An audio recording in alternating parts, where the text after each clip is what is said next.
Welcome to Max on Deck. Today we have Mr. Nathan Kim, TaehaTypes, is here with us. How you Hello. doing? Good. Haven't been on someone else's show in quite a while. I know it's Keyboard show, at least. Yeah, keyboard show. Yeah.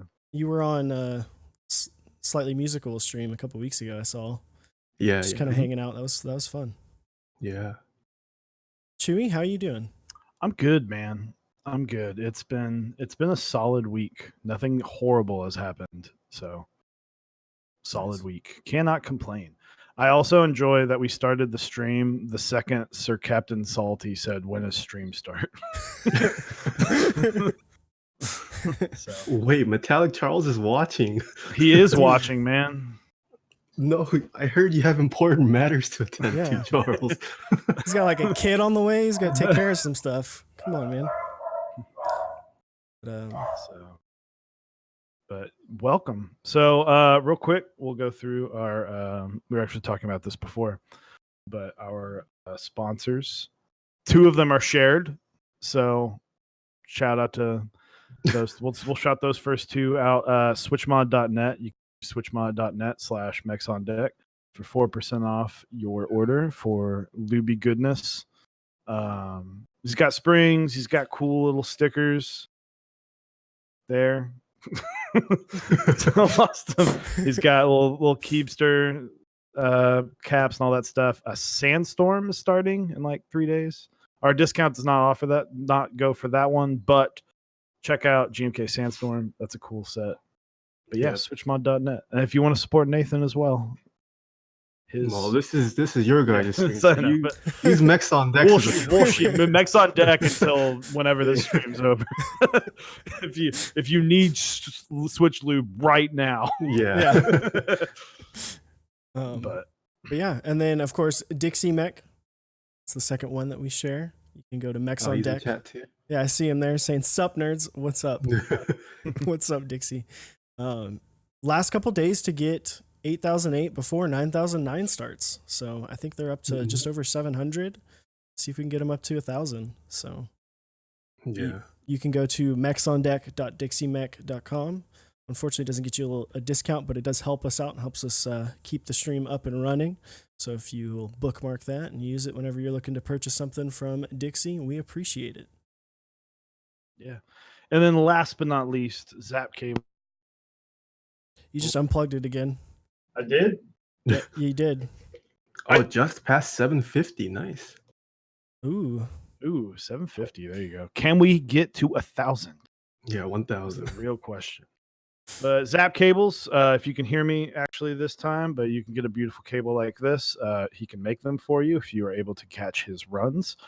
Or you can make one yourself. We made a video of us really tripping our way through how to make a cable. But the information's there and it's good. And we've also got something else cool. We have the bumper. So the bumper is a keyboard, a 60% case. It's got little bumpers on the side, which is supposed to imitate a pinball machine. So it's a really cool case. I got to mess with it for like all of 6 minutes, and then I stole it. So, well, we're gonna be streaming that Friday. So be sure to come check it out. Some huge news on that as well. So be sure to stick around. Is that powder coated? What is that finish? It's Cerakoted, but it's like super smooth. Like it's a really, really good Cerakote finish. Okay. And then as far as the flippers, which is what these are called, is they are also Cerakoted, and then they have both polycarbonate and brass options available. Cool. So building this on Friday, should be around 7 p.m. Central Time. Gonna have John on, talk about it a little bit. Definitely want to make sure you come by for that and watch the build, see how it sounds. It's interesting. So it's a tray mount board, but as of new everyone's doing now, it does not have the middle posts. So you can get a little bit of flex in there. So that's pretty nice. So, is it removable or it's just entirely gone? It's just gone. Gone like the wind. We had one sub. Mr. Petrov, thank you for the sub. We have a lot of new followers.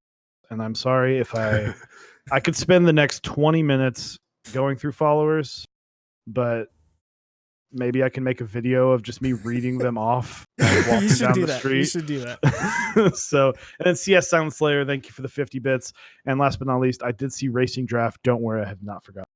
If we found, so we did a giveaway board, and he was like, "Oh yeah, I live like an hour away from you.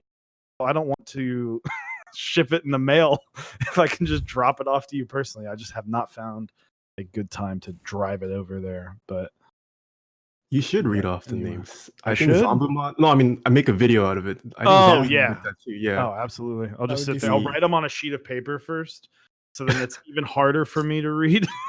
Yeah, he sent me a voice clip one. It was like 6 minutes long, and he was literally just reading off names for one of my streams that I did. Oh, Metallic Charles, thank you so much for 5 gifted subs. Any luckers in chat getting those 5 gifteds? Oh, yeah. CF Canner, thank you. Wow.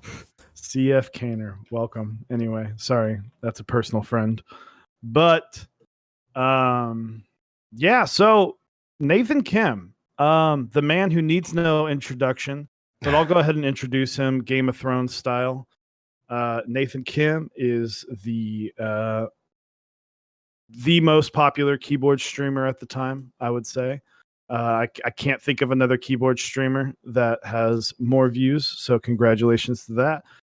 Thank you. The man of the ASMR YouTube videos of typing sounds, the man who I'm jealous of because he's got an OG camping desk mat, and I'm extremely jealous of that. And what else? The owner of the Nathan Kim spec, because every one of his boards is up to Nathan Kim spec, as you can imagine. But Nathan Kim, welcome. You've had a busy week. I have, yeah. Mm-hmm. So tell us about, so for those who don't know, why don't you inform, I'm sure most people do, but there could be a few that do not. Tell us about what has happened. Yeah, multiple things. I hit 50K subs on my YouTube this Sunday. And then along with that announcement, I prepared a little surprise message for all my viewers, which was that I am now going full-time keyboard content creator, maybe variety streamer, we'll see. But yeah, I have quit my current job and decided to go full-time content creation. So that was the big news this week. And I'm relocating, which is happening next week. So life's been pretty crazy for me preparing for that. Yep. That's a big step. Yeah, it is. But no, I think you'll do super well. Obviously, it's been a crazy 13 months for you, and from starting to where you're at now, it's kind of insane to see how quickly someone can go from just starting to being where you're at. And it's super awesome to see that this hobby can support someone being full time, and hopefully it'll extend into a couple other people. Who knows? Yeah, hopefully. Mechs on deck full time. You sent me that message the other day, and I was like, man, maybe. That'd be nice. Mechs on deck house, and we can do everything together. Exactly. So we usually start our questionnaire with a fast 4. They do not have to be that fast, though. Mhm. Answer them at your own pace. Leave as much dead air as you want. But, so our first ones are going to be your top 3 favorite switches. Top 3 favorite switches. Yep.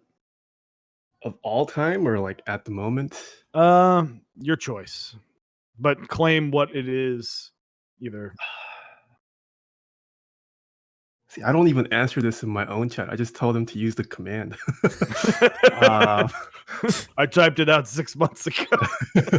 I guess if I had to choose all time, it will probably be Topra, undamped cream Alps, and some good old vintage blacks.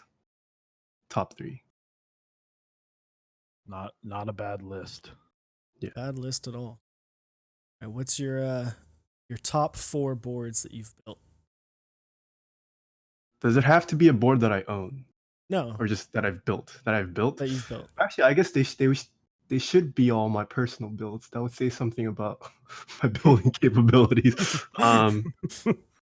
My TGR A17, I've probably mentioned a lot on my stream. I really like my TGR A17 and just the way it turned out. My LZ CLS with the Blue Alps would probably also be one of my tops. My Gasket 00, also another keeper. My last one, the TGR 910. Actually, it's hard. Yeah, TGR 910 RE with Nixies that I built on stream once. That build was Ooh, also that was a while ago. that was that one. also really nice. Those are again solid boards. Can't go wrong. Can't go wrong with a TGR. Yeah. And then I'm going to exclude Mr. Sleeves add-on kit. Okay. Which, by the way, I brought this home from work because I was like, oh, gotta support the homie and Thank you. bring muted. I keep it at work, but Oh, I'm so I had sorry to make about sure. the Oh, dogs. do not apologize for dogs. I got Cats, one yes, sleeping behind me. Yeah, one's down here. But your favorite keycap sets? Top 3. Top 3. GMK camping. There it is, White on boys. It's over. Go home. GMK white on black. And what else? Ooh, the third one.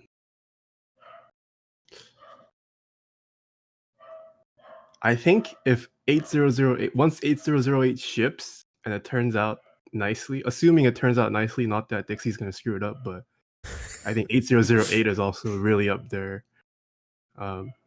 Yeah. Absolutely. 8008 looks I stopped freaking listening awesome. after camping. Yeah.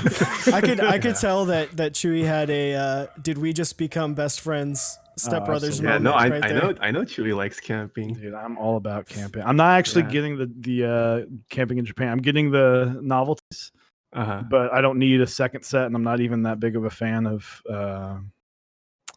Sub Legends. So I was just like, I don't really need. I don't need 2 sets. So I'd love to get my hands on SA camping. I don't want to miss rent either. So yeah, I regret selling SA camping. It was one of the few SA sets that I owned. It's definitely a beautiful set, but it's very expensive. Yeah.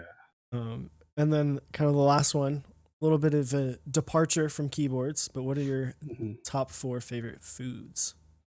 Top 4 favorite foods. Was this always asked? Yeah. Oh yeah. Really? Okay. Every stream.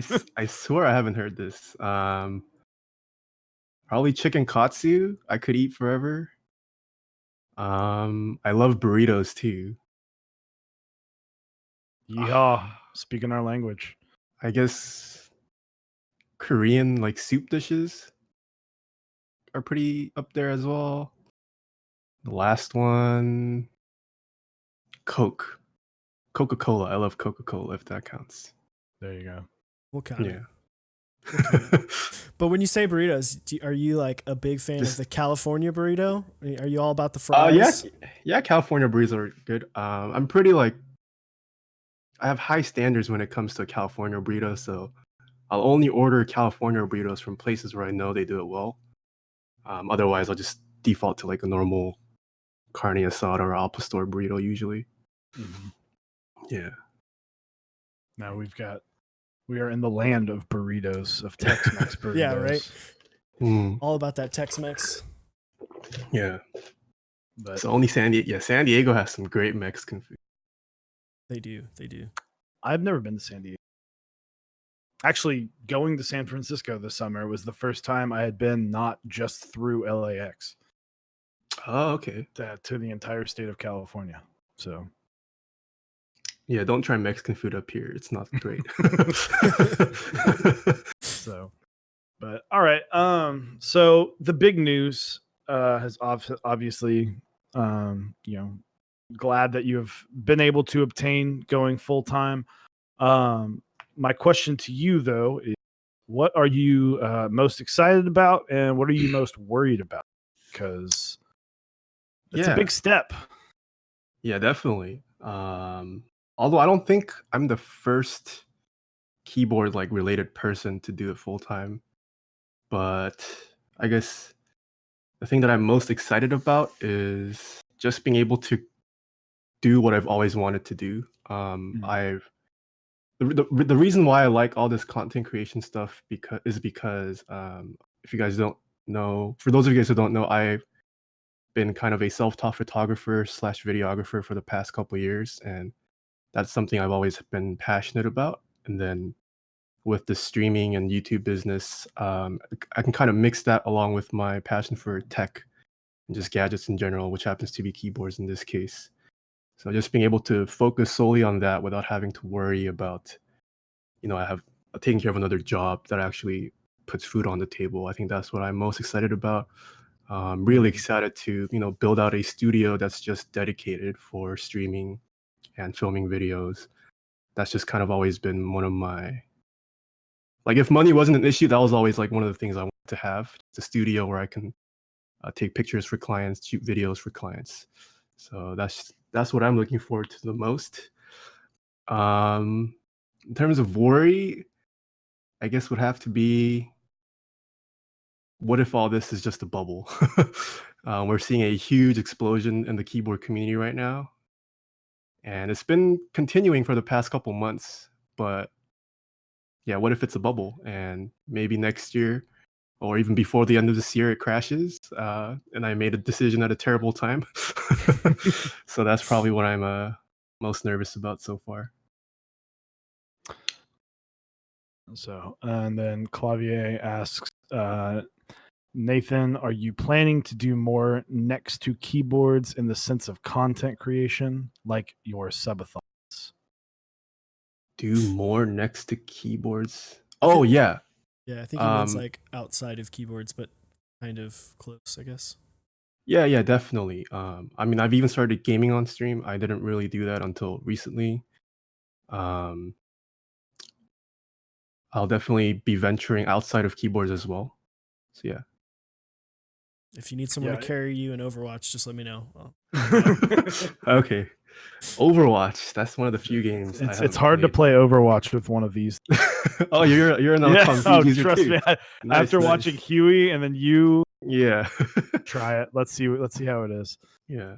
Don't It's game funny with it because I though. moved off of that for streaming. I use a normal mouse back at home now, There you but go. I still use it at work. I still use it Is at work. that a 703? This is the G Pro wireless. Okay. I couldn't Yeah. couldn't tell. You're the mouse expert, Osiris. I am.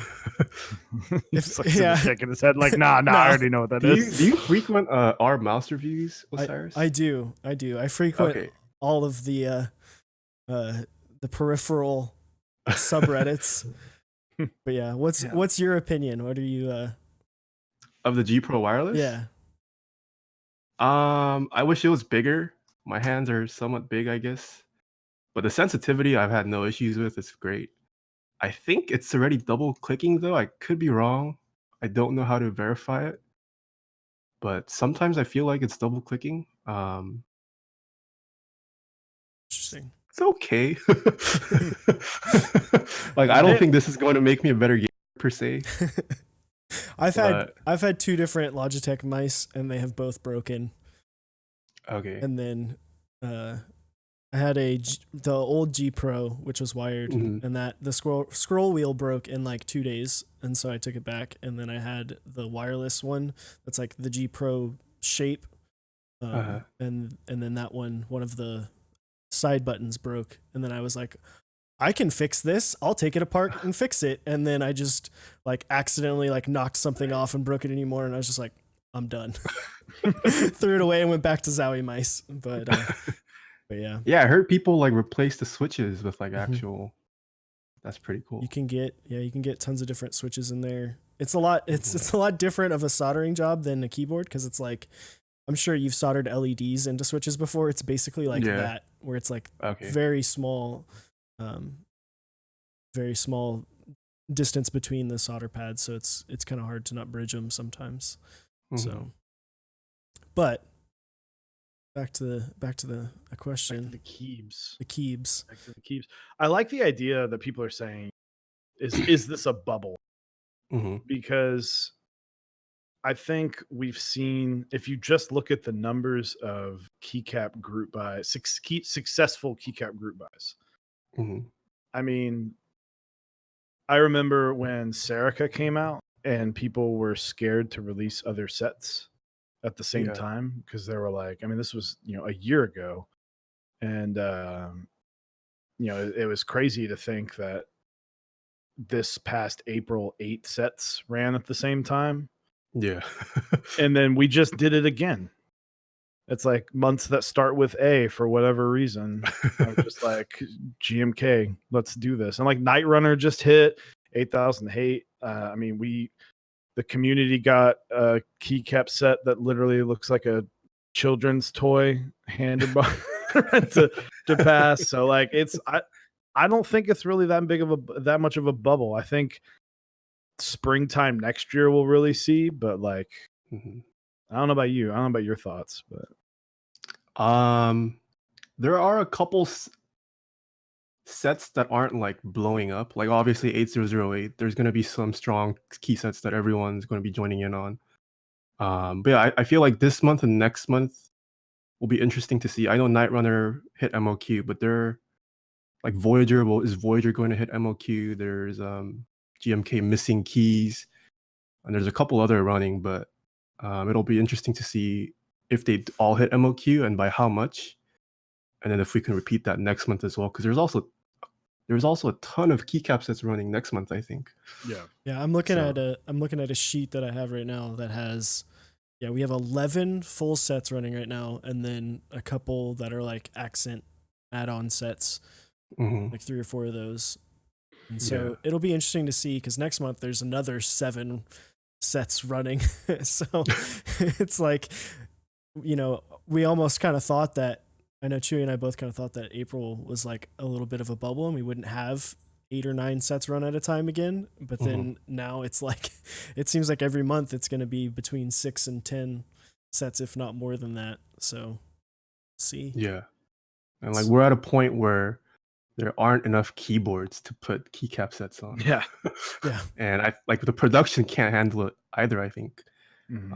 Isn't the Polaris cap, it broke like 700 yesterday or something, and they're like hoping to not make more than that because even KBD fans can't handle that volume of a production yet. So yeah, it's crazy with the way, like, the Polaris is a great example of how, like, where keyboards I feel like are going, of like we're getting these features to keyboards that would be considered high end like a year ago on boards that are less and less expensive, and making it more viable for someone at a starting price to get these things that were relatively untouchable like a year ago.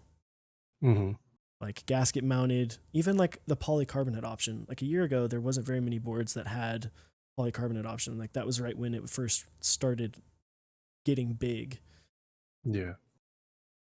So yeah, it's just interesting that, like, I feel like everyone goes through phases, and it's kind of the same phase where you get your tofu or you get your 5 degree, and you or something from KBD fans, or maybe just GMMK or something nicer, and you get some nicer switches, and then you're like, oh, this is amazing. Now I got to buy like 19 boards and a billion switches and 15 keycap sets. And then you kind of go, now I know exactly what I like, and I only like these 3 boards. And then you sell everything to people that are like 4 months behind you, that are like, I want to buy everything. And so I guess it's more of just that keeping up with that concept of like, are we continually reaching more and more people that are willing to look at a $15 keyboard on Amazon and go, I want something 100 times more expensive and a billion times better.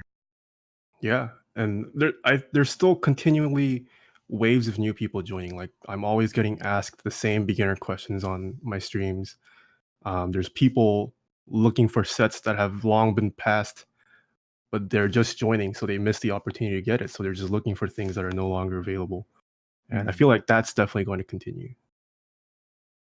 So, and then once the people like you, I mean, you've brought in so many new people. Your streaming numbers. Not, of course, not everyone in that stream. You know, you're going to be on the front page this Saturday. By the way, check him out. Yeah. He's going to be on the front page of Twitch. Building a thermal, right? No, that's going to be for the WoW Classic themed key called keyboard. The thermal is Friday. Friday, okay.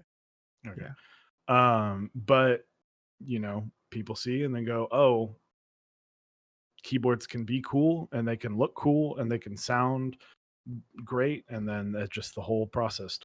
So yeah, it's and Linus, I don't know if you guys follow Linus's Twitter, but he got some, and Zeal's already starting to run out of stock on some of his current switches, and Linus Tech hasn't even made a video on these switches yet. But the fact that they just post it once on their social and people start picking it up, I think we're definitely going to see tons of new people continuing to come in. Yeah, I think we're slowly getting rid of like the stigma of like building your own keyboard being too hard. Like I know even like a year and a half ago, or maybe even 2 at this point, Linus actually did a video of like, can you make your own custom mechanical keyboard? Yeah. And then there's like other channels that have done that throughout, like bigger YouTube channels that have done that throughout the time since then. Like I know Snazzy Labs made I believe it was a tofu with some SA caps, and he made his own custom cable and everything. So it's like, it's really cool to see them kind of almost try to break down that wall. And it's nice to see that it's finally like paying off too. And that the hobby has like content creators in order to facilitate the knowledge to the new people to be like, hey, this is how you do it. It's actually not hard. Let me show you how. You can watch me. You can see how it works. And a quick shout out Moon and Hinyut. I know that is not how you announce that because I know a name backwards, but thank you for the Prime subs. Which, by the way, guys, quick shill of Amazon because everybody likes 2-day shipping. If you have Prime connected to your Twitch, you can just get a free sub. Think about, you can share with us, you can share with anybody. If it's free, well, it's not free, but you pay for it through Amazon. So yeah, use your Twitch Primes, guys. Use your Twitch Primes. I use them all the time. Just quick shill. Sorry. Quick shill. Yeah. No, I completely understand. We could do like the like textbook like Amazon Prime. Yeah. Oh, we never. Does. I literally forgot to announce it. Okay, so, we're going to NorCal, and I think it's up. I can't see. It is. It's actually right above your head. So if you want to like point up, you can point to it. Right there, guys. We are trying to get to California, and we have set up a donation, and all donations are not by any means, they are not required or mandatory, and we will love you just as much.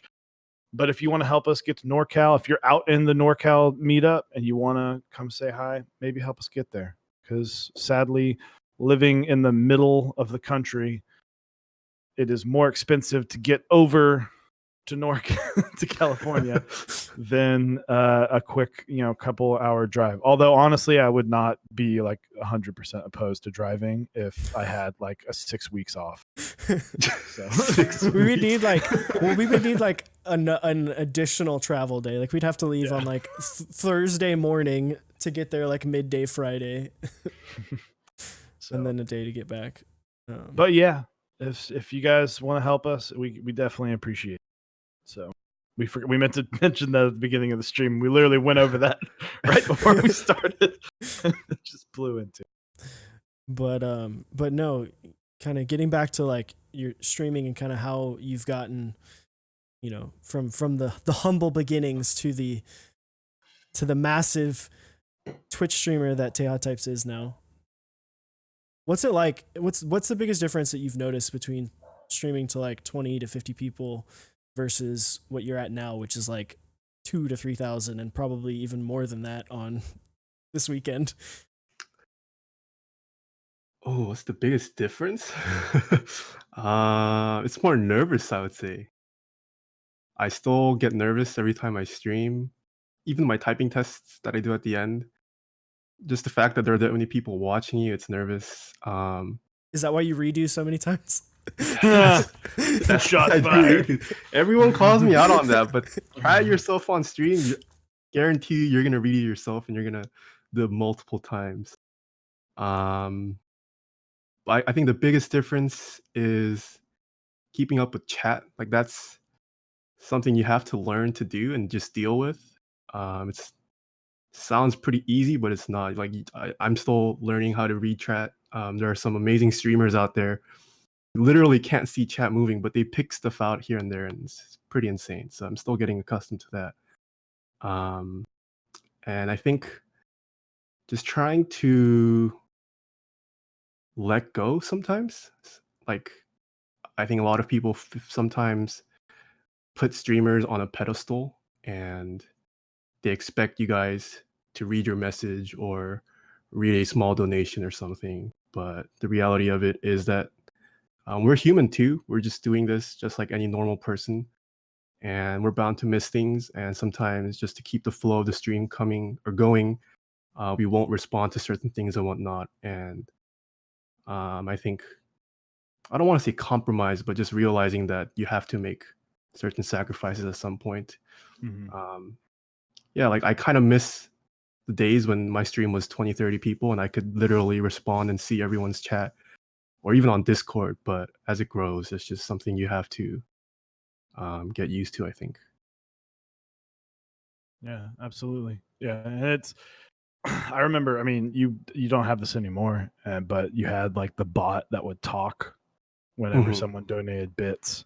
Hmm. And I remember sitting here watching, sitting at my old apartment watching, and someone doing the slurp thing where they did like 8 million slurps, and my wife just looks over at me and goes, "What on earth are you watching?" And I was like, "It's a keyboard guy." Like, Yeah. Dude, yeah. I mean, I feel like that's like Twitch. That's like Twitch culture now. Like if you look at some of the other Mhm. streamers, it's like they all have their thing. Yours is slurp. Some people it's just the number 9 over and over and over again. Yeah, it's just abusing the text to speech Yeah. voice thing. 2, 2, 2. Yeah. But yeah, slurps, all the slurps all in the the chat. slurps. Yeah. But so with we were kind of mentioning it earlier, but like I guess one of the biggest dips we've seen from TechTuber side and from all that, because a lot of people I would say get into keyboards because a lot of people are in gaming and PC gaming and building sweet computers that have all the R's, G's, and B's. But random Frank P Mhm. kind of dipped his toes into it. And how was that process? I guess I don't know if you worked with him or if he just approached you about. I know that he was using he had some of your footage for typing stuff, and he's trying to Mhm. reach out to the community as well. Mhm. I didn't work like super closely. I mean that series he started is mostly just people submitting their setups, and he's just kind of talking about it. I did kind of write out and describe my setup, and he actually read out most of it, which is pretty nice. Like he actually gave details that like unless you're into the hobby, you wouldn't know what he's talking about. Um, but yeah, he reached out to me first, saying he wanted to start this new series, and then we just kind of hit it off from there on Twitter. But he's been interested in the community for a while. He posts not frequently, but he does from time to time on RMK. He's done other keyboard related videos in the past and worked with actual community vendors like Novel Keys and Jollymon, where he's trying to make his wall filled with a single one of each switch or something.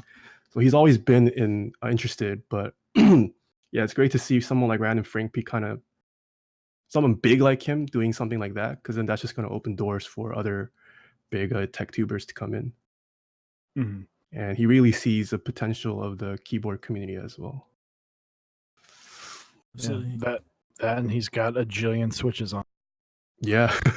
And like he watches my stream quite frequently too. We talk to him. My chat gets to talk to him quite a bit too. So really cool to see someone like him actually taking the time to invest in the people that are actually a part of the community. Mhm.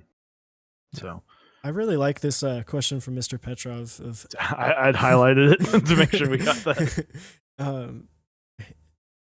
How do you guys think about addressing the controversies in the hobby? Some dive in, some stay at arm's length, and avoid remarking much on it. So, like, what are your opinions, and what is your stance on? I feel like a little different between Ooh. us and you. Well, I think my stance is clear. I'm not afraid to address it. I mean, I've had the whole like melon talk once with Krelbit and Heine, where we actually That was a good stream. we just openly talked about it.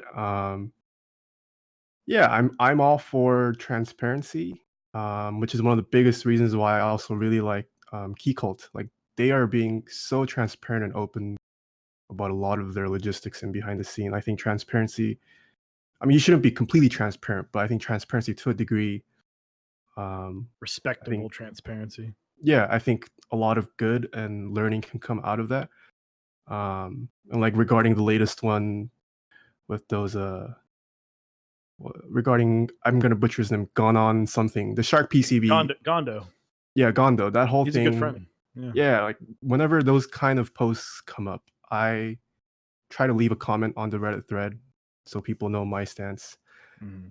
I think it's also very important for big influential people to Peepers. I like it. yeah, That's the new name, guys. Remember it. I think Keyboard it's content important. creators are just peepers.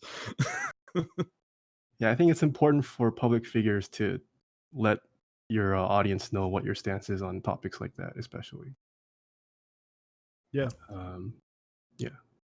I think. Oh, go or ahead. you go. You All go. right. I was going to say, Chewy and we've talked about it. Obviously, we both might have a little bit different opinions on it, but we've talked about how to handle this in different ways. And we almost think of it as we, in a way, are a news channel almost for like the keyboard hobby. Like we are here to provide content, information about the keyboard, about people who are in the community and their opinions and their thoughts and the way they do their business. And like we did all the keycap designers, we've done, a couple different cable vendors and different, pillars in the community.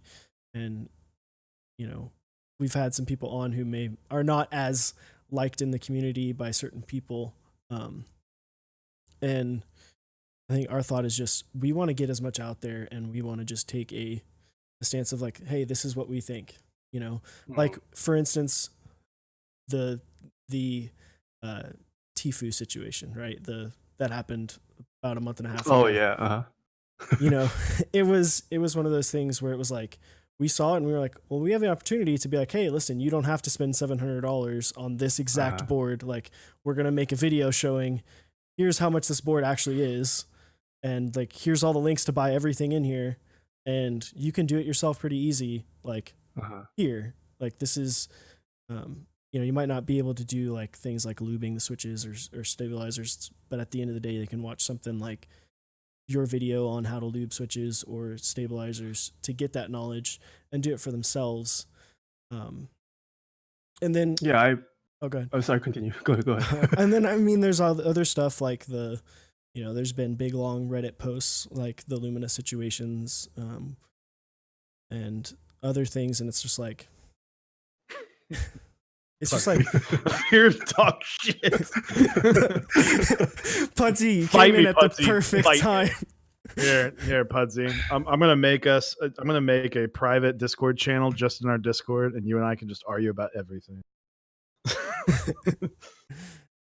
But I just think we just want to have our opinions and we want to let our opinions go, because I think that the other piece is that when Chewy and I went into this, we wanted to get a lot of our personality into this as well and have that shine through as much as our information and builds and all the other content, but it also be about us as people.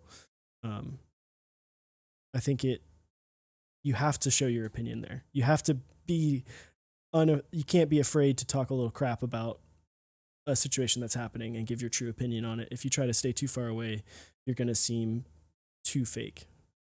Yeah, that's my view on it. Is like, I mean, if you get to know Osiris and I'm way more passive and won't say as much, and Osiris is definitely the one to be like, that's shit, like that's terrible. Like, and I don't, and I'll definitely like, I don't, when it comes to like, businesses going at each other, or someone saying something, when it comes to like, it's to me what starts bothering me is, and I mean, last week on stream, case in point, when people start attacking people and not hobby attacking the hobby, I'm okay with that clash of the hobby versus hobby. That's all right. But when people start getting angry or start demeaning other people, that's when I get really upset. And that's when I will actually say something. Like, I don't like, the Gondo thing. It was really upsetting reading that, because I'm like, dude, that guy's like, mental health is a big thing. And we're in a hobby about keyboards. Like, there's no need to get like that upset over anything because of a bunch of pieces of metal and plastic. So I mean, even regardless of what it was, you should never send a death threat to someone. Yeah, and that's just crossing the line. And it bothers me. I mean, Nathan, I don't know, like, we had someone on a few weeks ago, and then a bunch of people were making comments like about my weight and about the other guest's weight. And honestly, I don't care, because I know I'm a big dude, but I'm like, if we bring on someone on the show, I don't want people attacking them because of the way they look. We're asking people to put their face on the internet, and that's something that not a lot of people want to do. So when I see people attacking that or making fun of them, I'm like, you know what? Then get out. Like, I don't want anything to do. So that's my big issue with when it comes to stuff that's like business related. I'm like, as long as both businesses are still standing at the end and it's what's best for the consumers, then, I hope, and people can take their sides, and that's fine. You have that right as a human to take your side and stand strong. But like, if you like 65%, then get out. All right, I'll leave now. Yeah, but I think it's important, especially as a content creator. You don't have to please everyone. Like, I think I am okay with, completely disregarding and ignoring people who hate on what I do. I just want to interact with you. I don't want you watching my videos. Like, I don't want you in the community that I built. I think that's okay. Like, you follow a content creator or watch someone because you like them, and it should be the other way for the content creator too. You should be creating content for people that you like. You shouldn't have to change and not be yourself to satisfy other people. Absolutely. I think one of the big things too is, like, when we talked about this with Heine last week, it was like, a lot of times when people are like, oh, I just don't like this, and they don't have a reason why, especially if you're like, as a content creator, saying that and not having a reasoning behind it that's what turns people off. But I think if you're to go about saying, I don't like this because of this, like, if you have a reasoning for something, then it makes it like, all right, like, now I understand. And you may be able to point out something that might be deeper, that someone else might not notice or might not care about as much. Like personally, I use this example last week too. The Xeno, beautiful board. I hate the F-Row. I just don't. You don't like the stagger space? I just don't like the way that it's laid out. To me, it just doesn't. It just doesn't make sense. But it's a beautiful board. I think it looks great. But I would not personally purchase it because of the F-Row. And I think it's okay to have that opinion. But I know some people are like, "What do you mean?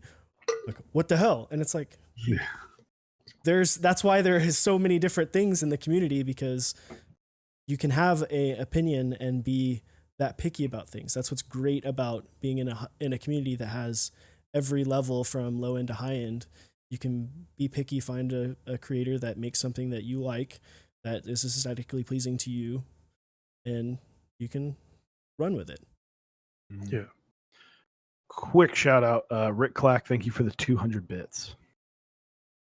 So I like this question too, Mr. Petrov. For you guys, how much of the love of this hobby people versus the metal and plastic? Should I go first or? Up to you. Um, that's hard. It's pretty even.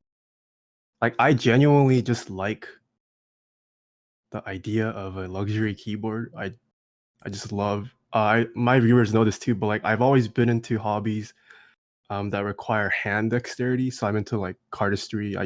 I collect cards. I've done balisong spinning, pen spinning, Rubik's cubing. So anything that involves dexterity, I've always liked. And typing was one of them. So like I just like nerding out over nice, expensive keyboards. But I've also met some great people along the way. There's obviously bad apples here and there, but yeah, I talk to a lot of people in the community almost every day now. So I think it's a little bit of both. Mm-hmm. Yeah, it's at first, I think for me it was very much about keyboards because I just didn't know a lot of people, and it was like, oh, this is cool, like getting to like smaller keyboards, and like all these keycaps are cool, different colors and stuff like that, and then getting more into it and meeting more and more people. um it's cool that, you know, it's kind of like you're never alone. Like you can always, like, if you're just bored, you can be like, oh, at least up on Discord and talk to someone. Will be talking, someone will say something. And even at 4 a.m, people are like that was one of the things that baffled me. Is like upon our growth is whenever, like, I remember I talked to Osiris and I was like, dude, our Discord hasn't stopped for like, I'm sure you had that moment too where you're just like, our Discord hasn't stopped for like 4 days straight. like, like if someone had like a 80 message conversation at 3 a.m. about whatever, I'm just like, all right, whatever, dude, that's cool. I'm glad people are Yeah. finding each other. But I will say the best benefit, the one thing that I like, and this is because of people, and it's actually leading me towards more people, is I don't have to look at Geek Hack anymore, because anything that's posted on Geek Hack is People are just posted by talking about 3 different people. Will post it on Discord, and I'm like, I might as well just take it off my bookmarks, because it doesn't matter if because people will go, hey, what do you think of this? Yeah. Didn't know it existed. Let me look it up.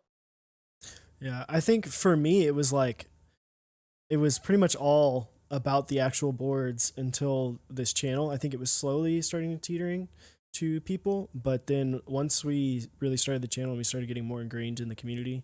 At least for me, because I wasn't like super ingrained into different communities, because I'm a pretty big gamer. I'm really into Overwatch, right? Like I'm big into the pro scene, and I'm super invested in that. I was like on a team for a little bit and stuff, not that good, but not like pro level, but I was in a team that had fun with it. And I didn't spend a lot of time in keyboards while I still had, you know, custom keyboards. But as we started this, meeting people in the community and talking to them more, and we've talked about this before, we were both involved in Magic the Gathering, which, to be quite frank, is a fairly toxic community. Like, and for someone who's really competitive like myself, it's probably best for me to be in a non-competitive community, so I don't like completely just like trash talk someone. But MTG, as Pudsey just said, it is awful. It is It's terrible. like, because it's all about like, if you try to go to that community asking for help, it's very much like, I'm better than you. Like, why don't you understand? It's like, you should just know. You should just know how all these things work. And then it's like, you go to a tournament and you have your deck, and you're playing it, and then after someone just demolishes you, they're like giving you all this, you know, saying that you should have all these different cards in there and that you're playing it wrong and that you shouldn't do this, and you're like, listen, dude, I'm just here to have fun. Like, leave me alone. But it's definitely for me a lot. It's teetering more towards people. Like, I'm really excited. We just went to Houston meetup a couple weekends ago, and that was a lot of fun to get to meet people that we've talked to on Discord, and kind of put a face to a name. And I'm really, really excited for NorCal, because I feel like we're going to get to meet a lot of people that we've been talking to for the past, 6 to 9 months of this channel being alive. And I'm excited to kind of talk to everyone, get their opinion. Yeah. But I think that's like the general progression everyone sees. Like, when you first enter the hobby, you don't know what you like, you don't know what's out there, and it's about learning and finding out what you like. But as you slowly figure that out, it becomes more about the people. Like that's why meetups are a thing, because for most people, maybe it's half and half, or maybe I don't know what the ratio is, but for a lot of people, meetups are more about getting FaceTime with the people you've been talking to this whole time online, and about just hanging out with them, getting to know them as a person. And the keyboards are just a medium for bringing people together, in my opinion. Yeah. I think the other thing too, and this is something that I was like very adamant about with this community specifically, and just everyone, is, you are someone that I can PM whenever, and it was nice. Like, it was not. It's nice being able to look in. You open the doors of this community, and you go, okay, well, who are the faces? Who are the people that make content over? And you go like Top Clack and Kim and 001 Anthony and stuff. And it was just cool being able to like talk to them. And it's like, oh, you like in Magic that would never happen. And the tech tubers, you couldn't just message them, or if you did, they'd message you back in 5 weeks with some random like, sure, whatever or something. And I just like, I know that was one thing that I liked about this community, was like, oh, everybody is like human. Like, I talked to you, I don't know if you remember this, but I talked to you about scales for like an hour and a half one day. Yeah, I bought the scale you recommended me. Yeah, I used your link. I was in the chat and you were talking, and I was like, that's cool. That would never. Linus TaehaTypes doesn't have a Discord, and Linus isn't sitting there talking to people all the time because he can't. That's different because it's bigger. But the fact that people who have put their faces out there, and people who are content creators and stuff like that, and then a lot of designers are, you can go read. If I want to go talk to Mechanisk, I can. Yeah. Something that's cool that I've always. I want to thank Commander Bear for a $5 donation, and he had a question this is a fight question for Chewy versus Taeha. 3204 or 205 grade 0 for switches. I'll let you go. Such a vague question. But it is a vague question. I mean, I'm still on the thick train, so probably 205 grade 0 for me. 3204. I've got my all my switches that I use. I like the 205 on my inks. They're good, but I don't know. Maybe I think just because I like tactiles just as much as I like certain linears, and I'm very particular. Someone asked a long time ago. I'm sorry that I missed it, but someone else was talking. I didn't want to interrupt. And I interrupt everyone already too much. But they're like, "Oh, C3 tangerines," and I do not like tangerines, and I don't like most linear switches. It's kind of hard for me to find a linear switch that I like. So 205 grade 0 is just not something I'm typically reaching for, because I don't want to turn a Holy Panda back into a linear. That's not that bad though. I would not mind building a Holy Panda build where I just loop the legs of 205 grade 0. Because you would still get the nice clack sound of a Holy Panda, but it's nice linear. Right. I'm gonna send you I'm gonna send you a board, and you're gonna build that. Yeah, it's funny though, because like for me in this question, I'm like, I only use 205 grade 0 for stabs, and I have a big tub of 3204 that I haven't used. In fact, I loaned it to one of our buddies, Moon, and he's using it for his Holy Pandas, and I'm like, everything that I have, like all my keyboard plans, are either 205 grade 0 for linears and 3203 for tactiles. Stabs. So Yeah, and I think Novel Keys is going to be coming out with some new lubes though. So I saw that's he something restocked interesting. lubes. He just restocked a bunch, today. Yeah. Should be So interesting. it'll be interesting for sure. Who is Nathan's favorite render artist? It's from Morning Coffee too. He's trying to bait me. He's the guy who actually did the renders for the Mr. Sleeves ad on Kit when it ran. Oh, there it is. We I met guess him I'll at have to the say- Houston meetup. We did. Oh, you did? How was Mhm. he? Should I keep Cool working dude. with him? Or... Terrible. It was Terrible? awful. Oh, okay, I'm not He using walked him for... up and he just spit on my shoes and was like, Wow. "Listen, chump, you It's think you're toxic cool, Morning Coffee. right?" It's terrible. He brought an Alice to the meetup, and he just looked down upon everyone else who didn't bring a TGR. Like he or walked higher. in and held it up above his head and said, "All right, guys, I'm here." Yeah, Morning Coffee is pretty up there. I would say probably Janglad and Zambuman. Those are the three I've worked with personally, so I like their work. There you go. Nice. Question for Nathan Kim. Aside from consistent content, what helped you most effectively build a community in the early days, i.e., giveaways? Also, thank you 159 for the 1 month sub, but for 2 months. I don't know how to say that. I'm sorry. Tier 1. Tier 1 sub. Thank you. What helped me build a community? So I think it's a multi-part question. So if you're talking strictly Twitch, it's hard to start off as a Twitch streamer. If you talk to a lot of the more veteran streamers, the well-known streamers, I've been talking to them a lot because I've been getting into the space lately. Their biggest recommendation, if you want to be a Twitch streamer, is to not start on Twitch. Start somewhere else, build a following on another platform where it's easier for discovery, and then start streaming. Like Twitch is very hard when it comes to discovery. No one comes onto Twitch and says, "Hey, let's look up what mechanical keyboard streamers are online." Mhm. Like when you're on Twitch, you either check if the people you're already following are online or not, and if they're not, you'll most likely move on to YouTube or something else.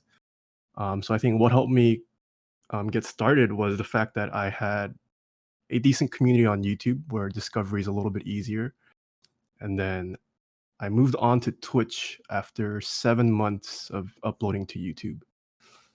So that was what kind of helped me start my career on Twitch. And then in terms of growing it for there, I think chat interaction, getting personal with your chat. I think that's probably one of the reasons for my success.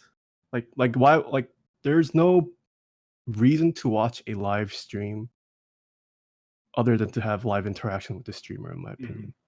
Like building, I think successful streams are streams where the viewers actually feel like they're part of a community.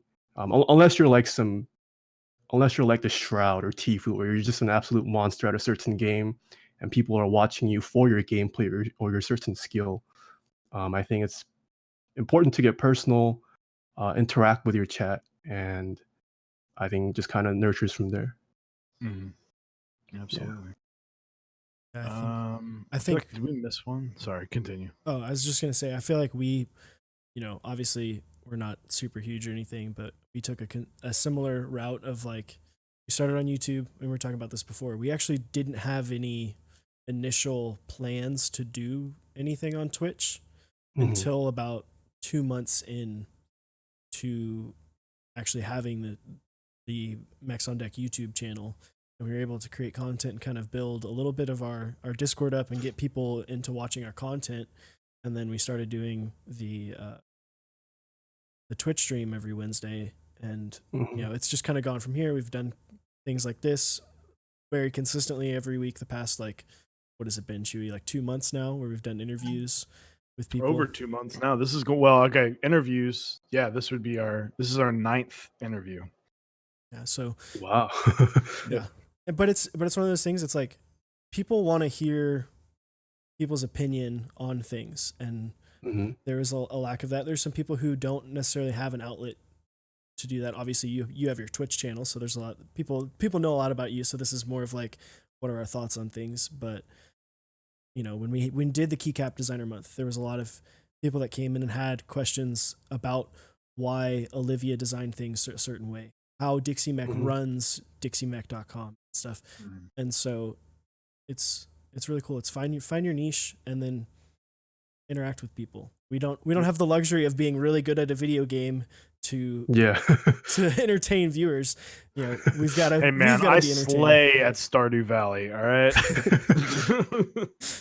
Yeah, like I would bet that what my stream has become now, it's maybe even less about the keyboards now. Like the keyboard building that I do on stream is more of an outlet for me to not be boring. So the chat has something to watch. But I feel like my streams are more just about people wanting to talk to me and to discuss topics that they have. And that's just kind of the community I've built. And then, yeah, I think it's really about just building your own community, just finding the people out there that like what you guys are doing, and then just building a relationship from. Yeah. So someone asked, will you consider GMK? Sorry, you cut off. GMK what? GMK Sandstorm or Tactical Oblotsky? I personally will not be getting it. I'm not the biggest fan of the sand color. Even as a keyboard case color? Like it. Not really. I Oh, don't. okay. You know, I'm in on the one day, keeping the dream alive. Japanese Horror Writer. Thank you, Ooh, bits. Definitely Spooky appreciate Man that. also stops by here. There you go. But like the M0110, they have that the sand Cerakote color, and I'm like, I don't mind. I don't really like the look of vintagey boards. Like this is why I like Muted way more, because Muted has a cooler look to it, where 9009 I don't like the warmer look, so I don't like tans and all of that. So that's why it's just not my thing. But also Rick Clack, thank you for 1,000 bits. Thank you, my dude. But yeah, I think, especially for us keyboard streamers, like it's hard to differentiate ourselves. Like everyone does builds. Like anyone can start streaming a build stream, and it'll be mostly the same content. You're gonna tune the stabilizers, you're gonna put the switches on, you're gonna solder, test it, maybe do a typing test at the end. So I think one of the challenges that like we as a community probably have to face is how can we move away from like just build streams. Like that's what I currently solely do. I don't think that's sustainable even as a full-time person. And like it's not being saturated, but like there's tons of build streams out there nowadays. So I feel like people are going to have to start ways to start differentiating one build stream from another. Like one thing that I've done, I think that also contributed was I'm just increasing chat participation. Like I have that words per minute bot that I got made. It's a simple thing, but no one's done it before. Where chat could literally just guess the words per minute they think I'm going to type, and then I keep a running tally. It's a way for chat to get recognized, and it's a way for chat to interact a little bit. So I think just those kind of small stuff. Yeah, and I think your buddy Albert, Slightly Musical, he does tons of stuff that's like that. Like he has like he had the like receipt thing that printed out subscribers and donation stuff, and I know he's planning on doing more stuff like that. So it's really cool. Obviously, you don't have to go that far, but trying to find your own unique way to generate a community and get people to want to interact with you is a big thing. Because if you're just sitting there and you're just building, or you're just doing something where you're not paying attention to chat, you're not commenting on it at all, it's not going to make people feel like they want to stay. And that's in order to facilitate a community, you want to stay. But as far as my answer on the Sandstorm, I'm down for, I call it GMK Dust 2, which is a map from Counter-Strike Global Offensive, or Counter-Strike in general. If anyone is not aware of that, but I'll probably start playing Counter-Strike on stream. Dude, do it. Hit us up. Yeah, Chew and I will both play with you because we both love that game. All right, same. So, but I still know all my strats, man. Dude. They're in a Google Drive somewhere. I have my nades lined up. I just gotta do a little refresher from Nade King on YouTube. Just like a day or two. Zeal plays CS. Zeal? does. What? Zeal. Okay, this is no joke, and I was told this. Have you played with Zeal? No, I want to. Oh, you just know he plays. But if you look at Zeal's Zeal PC's YouTube, actually has CS videos on it. What the? So, like, Interesting. and yeah, someone I forgot who. Someone mentioned it to me a long time ago. This is Actually, I think it was Krelbit. It was either Krelbit or Janelle. I think it might have been Janelle. Yeah, it was one of those two. But yeah, that was funny.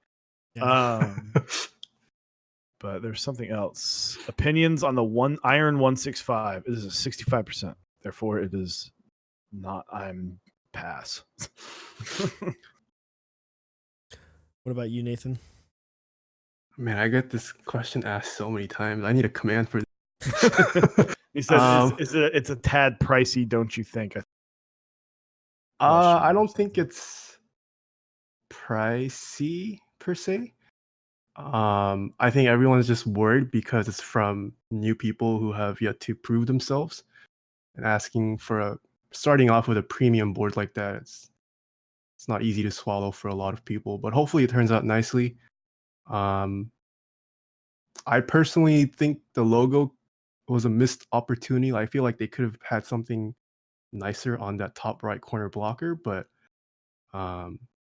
it seems like the people are really nice. I've been talking to some of the runners of that group buy, and hopefully it turns out well. Mm-hmm.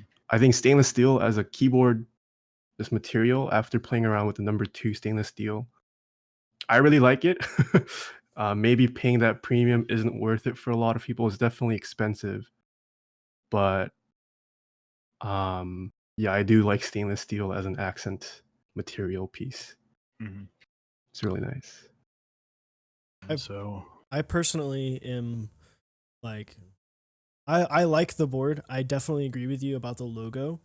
That was one of my biggest things. Is like, I had an argument with our mod Moon about this board because it was the pricing for that got released right around the time of the Bower being pricing coming out. It came out like a week after the Bower's pricing came out, and there was some arguments between me and Moon about which one was better, and it was like, my thing was, and it's funny because Dixie just mentioned something. I was like, listen, Dixie has 3 prototypes for this. It looks great. I've heard from so many people that it feels amazing. It's like a super unique layout from the bottom, and it's like, for me, that's like so much more important than a little logo in the side. Like, I like the Iron 65, but it's like, I like the little nuance things about the Bower. To me, made it better. But as far as just the Iron 165 for itself, I think it's really cool. The Founders Edition, it's very expensive. I'm excited to see what the copper plate and the full copper base look like, because that's not something that we've really seen a ton in terms of for weights and bases.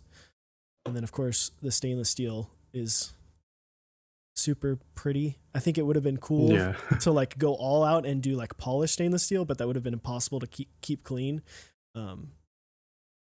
So I don't know. I'm a little bit disappointed too with the way they did the colors. I wish what colors? I think they announced it recently. The SE color poll is added. I know they just did the poll, and it looks like they were gonna do like gray and blue, which for me, I really wanted the plum to be an option. I felt like having like a gray or like a blue, like a standard color, and then one that's like a little bit more off, like the plum, would have been really nice. A really nice option to have. So, let's see. We had one opinions on Ramakoyu. I have yet to play around with one. So can't really say. I think it looks nice. I mean, most ramen products are nice. Yeah. Yeah, there's We a saw reason one. they are popular. So Yeah.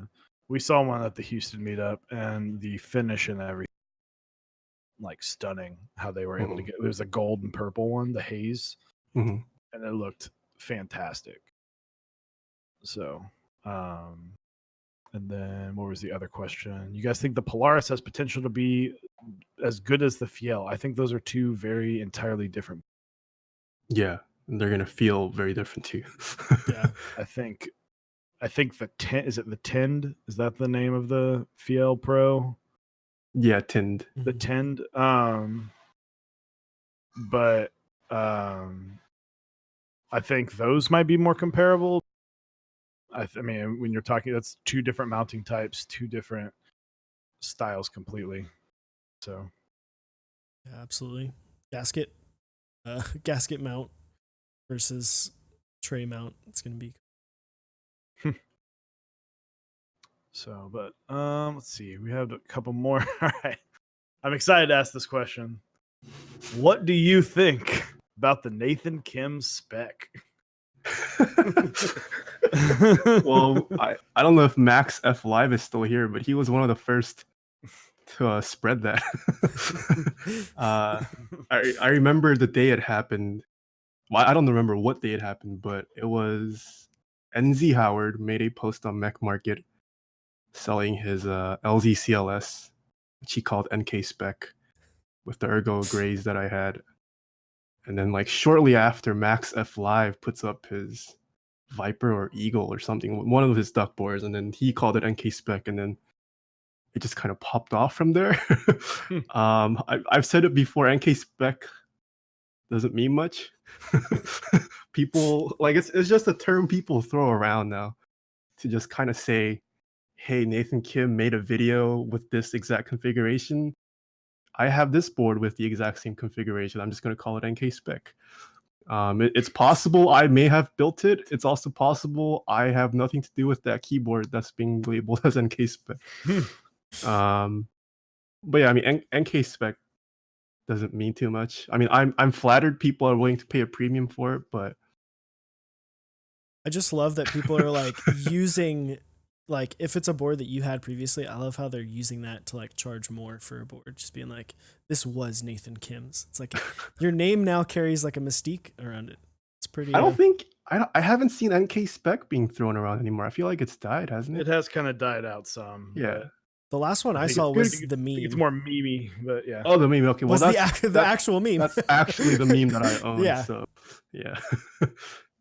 But Dixie says my NK spec power is the greatest board I've ever typed on or heard. Yeah, it was a good meme while it lasted, but I mean, with the influx of people, I'm pretty sure I wouldn't be surprised if more than half my viewers never even heard of NK spec. If Nathan blesses me, does that make me NK spec? I love it. I love Yeah. it. We got to type on an NK spec Reborn 60 Tyson's. Oh, Tyson's okay. Reborn 60. And then I heard you guys liked the Vern too. I also built that. Yeah. Oh, I didn't even know you built the Vern too. Oh, And yeah. it was solid. Did you lube the switches that were in there as well, or did you just build it? I lubed the Vern. Yeah. So the Vern, that was for my mod, and I actually lubed that one. Felt Terrible. It was the worst. I mean, couldn't stop typing on it fast enough. Yeah, he hates light springs, so the 55 gram springs was TX spring, yeah. I was out before I even put my fingers on. But that's once again preference. Nathan Yeah, Kim's a preference. great builder, but if he was like, "Hey, dude, I've got these 38 gram cat wee wee springs," I'd be like, "Get that away from me." Yeah. No, but that's the cool thing. There's a lot of preference. It's about finding who you like and what you like.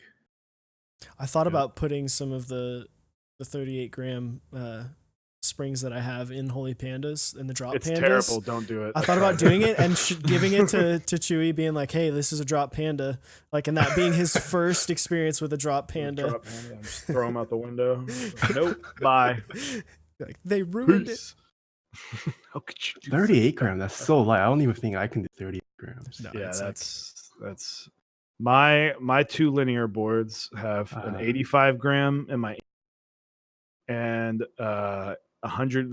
They're like 103 gram, but they're the Cherry MX 80 gram actuation springs. Oh in my gosh. cruise. Yeah. And they are amazing. It's a workout. It's such a fun type, but like I don't. My lightest spring is a 70 gram holy trash pan. 70-gram bottom out or actuation? Bottom out. It's the 70 gram Okay. TX springs, and that's the lightest I will go. And even then, I'm like, oh, this is light. It sounds great and feels great, but it's still kind of light. So, That's very heavy for me. got sausage fingers, man. It's a workout. But let's see. Do we miss? I want to try and answer in case spec car. Mr. Sleeves round 2 when? I am not opposed to that. I have hinted at it a bit now. It will probably run. I just have to find time for it. I do want to change up the kit and maybe add different accent colors in as well on top of the original one. I don't know. I'm just hesitant to run an accent kit. To be honest, round 1 did terribly. I think it only went like halfway through the MOQ, and then it only actually got produced because the vendors were willing to purchase the remaining half as extras. And then sold out in 5 seconds. Yeah, I mean, accent kits are just expensive because it's just expensive. So I'm still hesitant to run it, but yeah. I think it would do well. I think I remember when you released it. That's cool. Now I'm gonna go buy GMK Muted so I can have the Mr. Sleeves kit. And I remember you being worried, and you talk because this was a long time ago when you released it. I remember you were talking about it on stream once where you were worried that it wasn't even Q, and you were worried about it. And then I was like, man, after like December and everything exploded, I was like, dude, that's going to sell out. Like any extras are going to sell out in seconds. Yeah. So, and they did. They did. Yeah, I mean, Group Buy really did not do well. Yeah. Maybe I ran it at the wrong time, but yeah, if it wasn't for Mike of Novel Keys, he bought the majority of the extras. So he knew. Well, to be fair, you've like kind of blown up significantly. Yeah, since absolutely. then too. Like, yeah, it would definitely do a lot better now, especially with with all the neutral sets that are coming out. There's so many minimal sets out there now. Dixie T's the modern Dolce Light. That's another minimal set it can look good with too. So I like this spice from Dixie Mac. What do y'all think of claiming colorways with low effort interest check posts? Ooh. Try again. That's harsh, but like I will always refer to Rensuya or Ren because his interest checks are impeccable. And there's a reason that he can produce almost any keycap set and it will get ran and people will love it, because if you are serious about it, then put the effort in. Because some people, we talked about the dibs mentality a lot.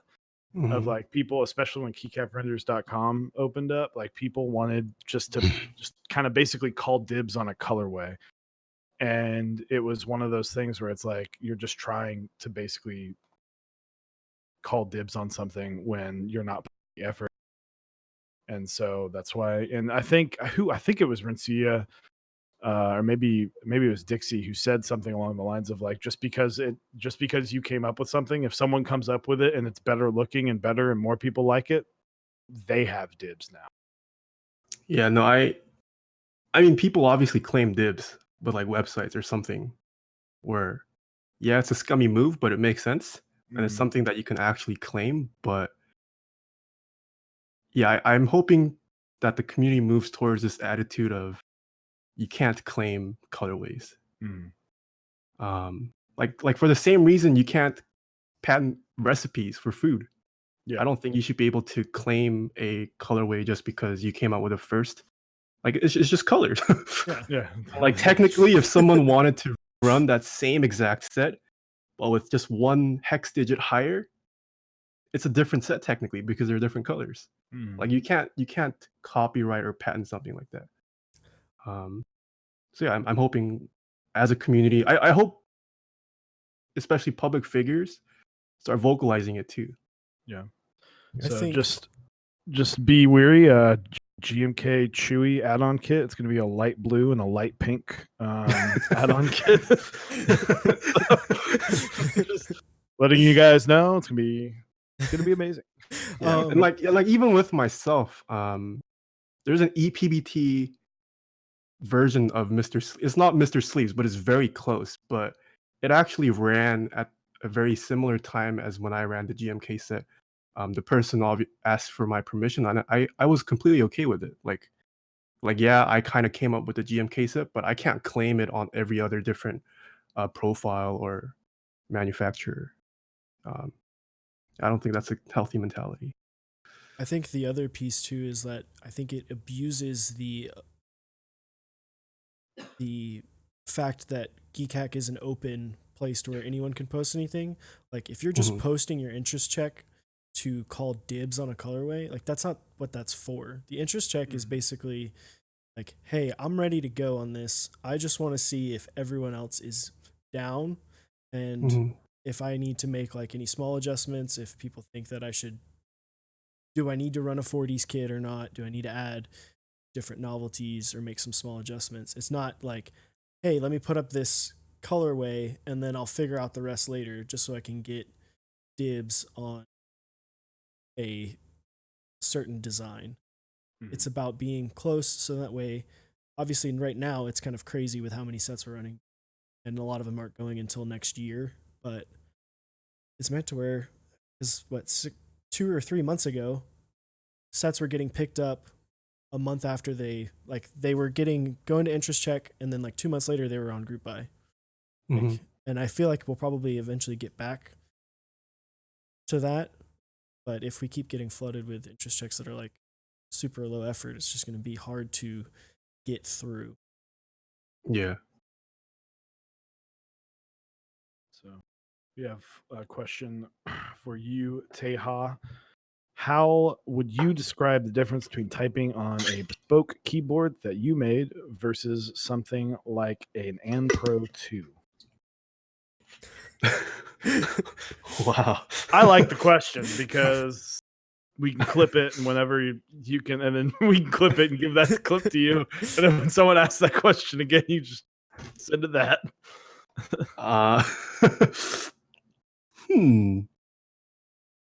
would say the difference is probably something akin to purchasing slides from Costco versus purchasing Gucci slides. They're both functionally slides. I mean, how great can a slide be? It's not like the Gucci slides are made out of jewelry or something. I mean, it's obvious. Hopefully, it's still somewhat of a noticeably higher tier of quality, but is the price difference worth it? It's up to you to justify that price name for the exclusivity of it, the premiumness of it, the brand name behind it. It's probably what I would say. Yeah. Like when you're dealing with like bespoke keyboards and the luxury high-end segment of keyboards, like you're paying so much money for very marginal differences, and the law of diminishing return kicks in very quickly with keyboards. So I've been pretty open about that with my customers. Yeah, I think it's almost more relatable to me as something you can go buy a box of Kraft mac and cheese and you know what you're going to get and it's going to be fine, or you can go get macaroni noodles and fresh cheese and look up a recipe and follow that, and you're going to get something that is arguably better because you put more time and work in and you made it your own rather than following these exact instructions on a box that has pre-mixed things on it. So you know, if it's worth your time, then go for it. Yeah. Plus stabs. Stabs, like, let's be real. Like, stabilizers are a big thing. Yeah. If you buy a board off the shelf at like your local Krelvin. God.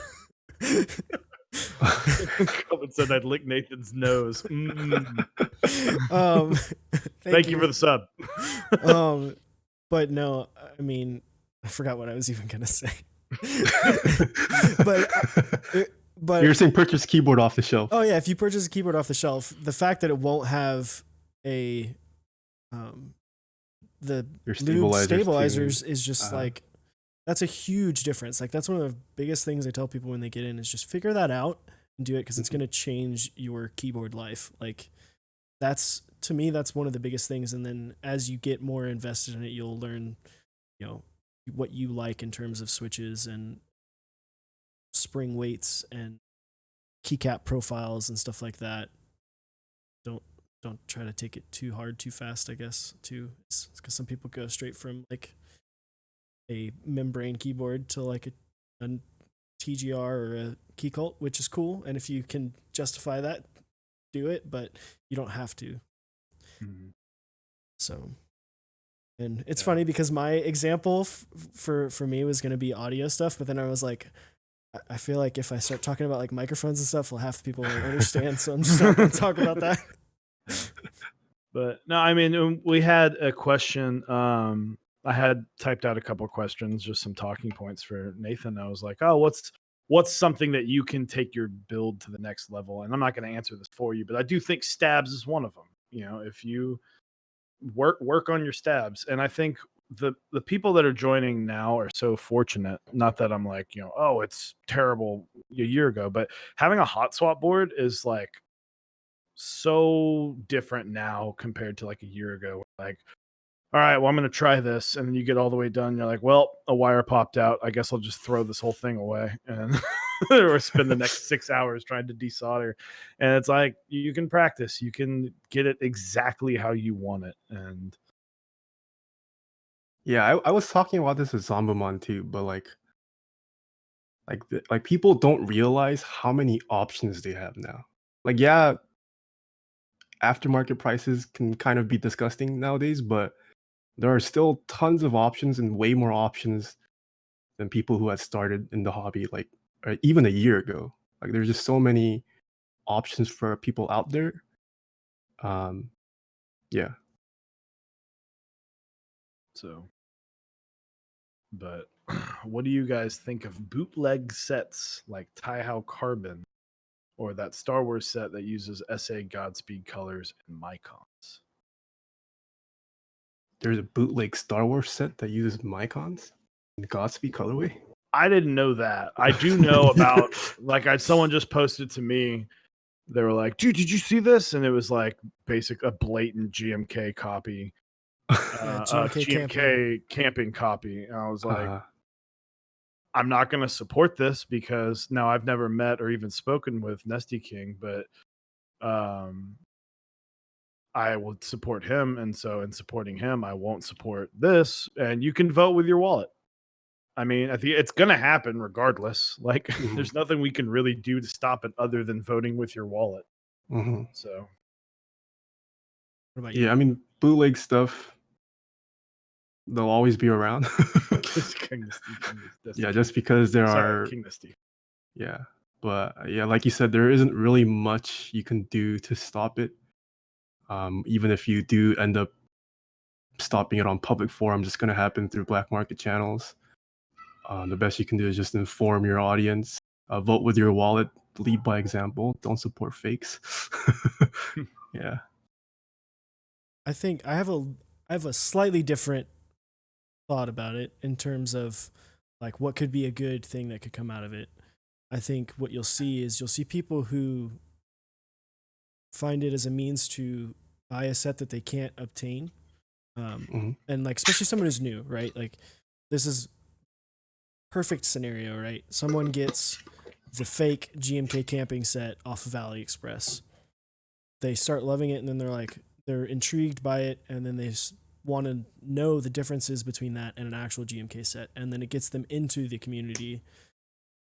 and then they get into GMK sets, and then all of a sudden they're into, keyboard group buys. They're buying stuff from Rama, and then all of a sudden, in a year and a half later, they're buying stuff from, TGR and Keycult.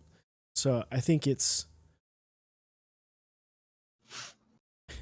that it could have a good thing, a good means to an end for someone who's starting out. But I personally am not like in a rush to go buy fake GMK sets off of AliExpress or TaehaTypes, because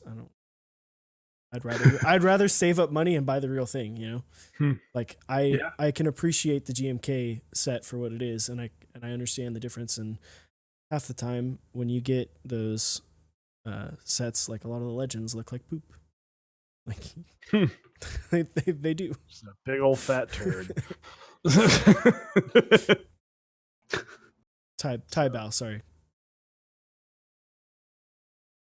TaehaTypes. Let's see. I'm trying to make sure I hit all the questions.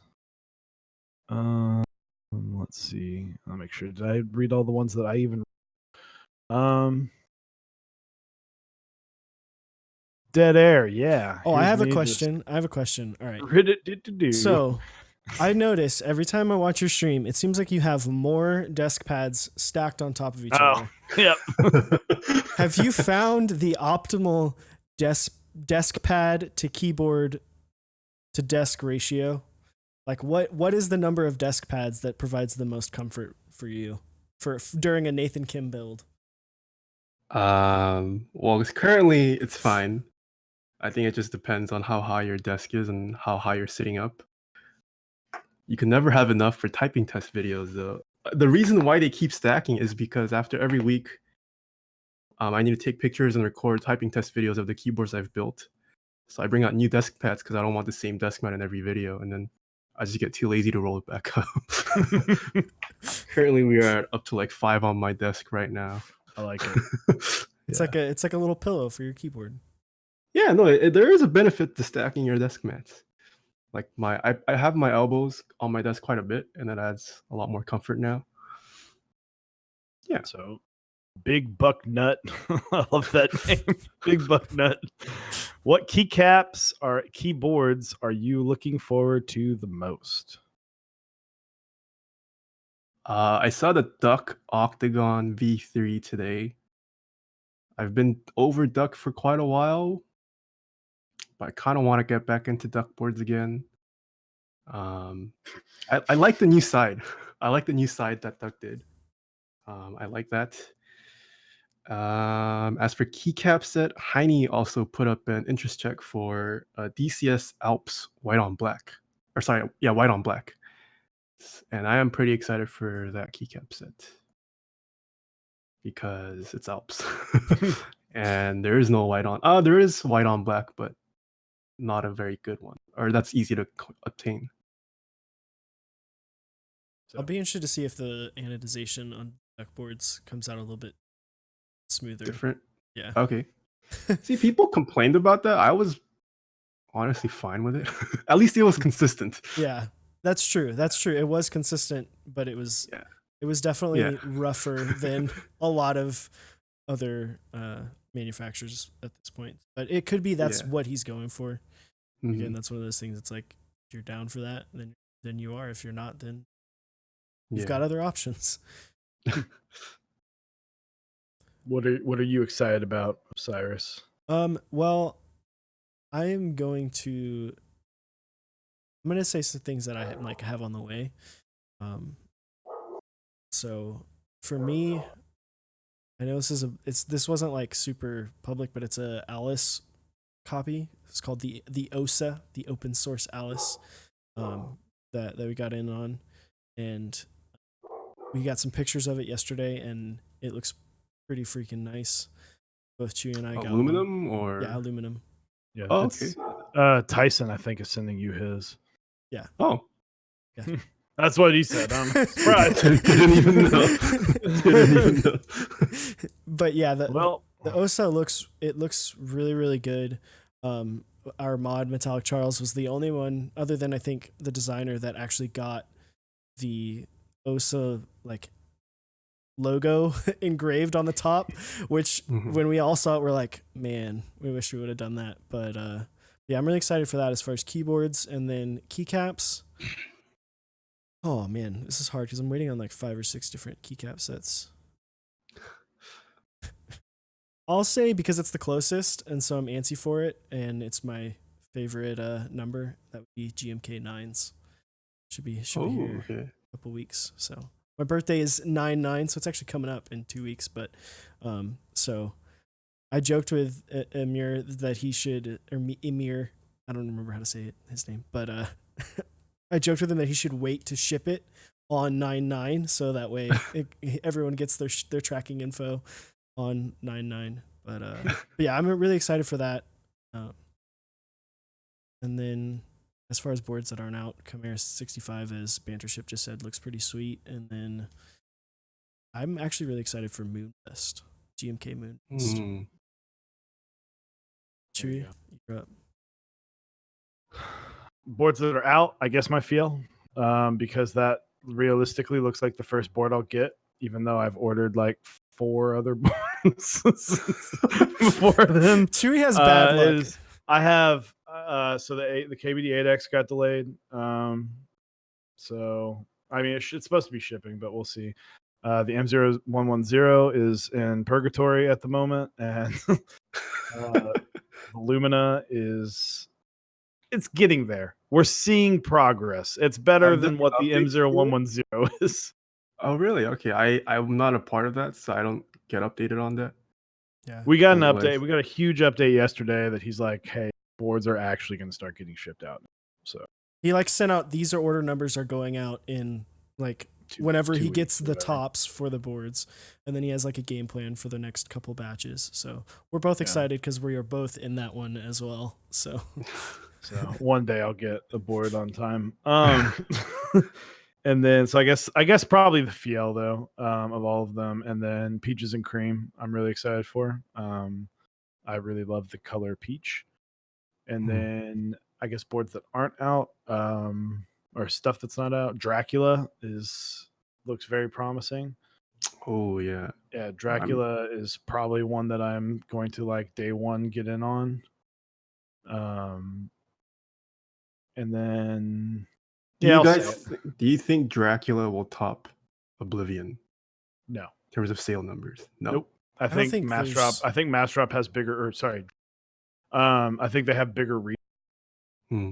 So I think I just don't. I mean, I'd like it to. That'd be amazing. That'd be awesome for Dixie. That'd be awesome for everyone to have Oblivion. But I don't think a set. I think a round 2 will always do better. I think the only one that will beat That's Oblivion true. right now will be round. I think round 2 Olivia is going to break just about every record there is currently. Challenge accepted, Dixie said. challenge accepted. I mean, it didn't. Hey, prove me wrong, and I will. That's what I would love. I'd love to see that just continue. I'd love to see the record keep getting broken. Isn't So, it?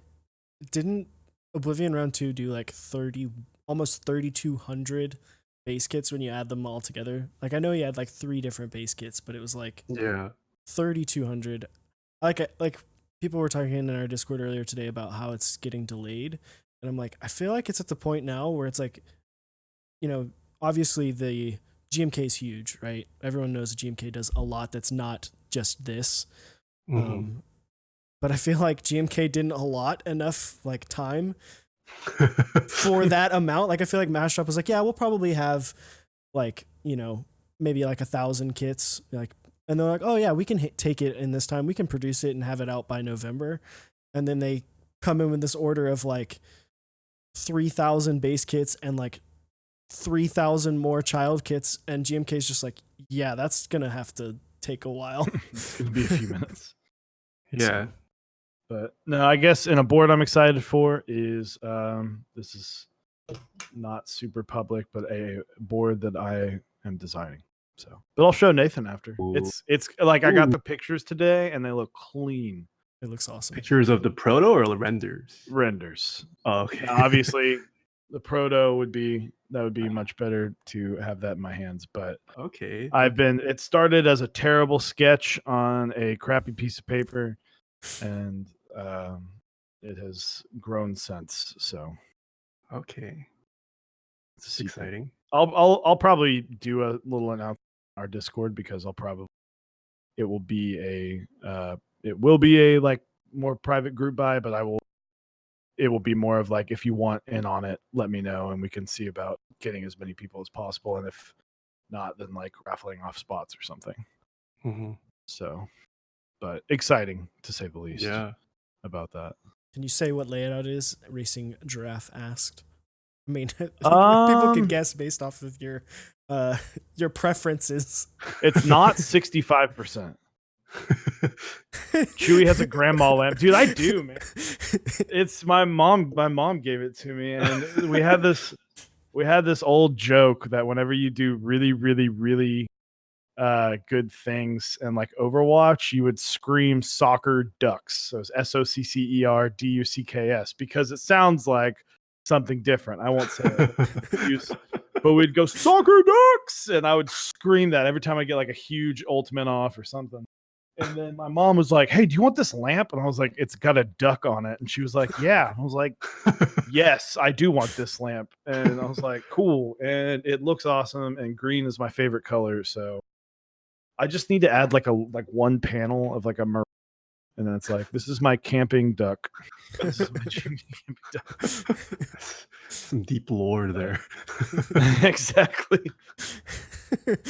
Pudsey.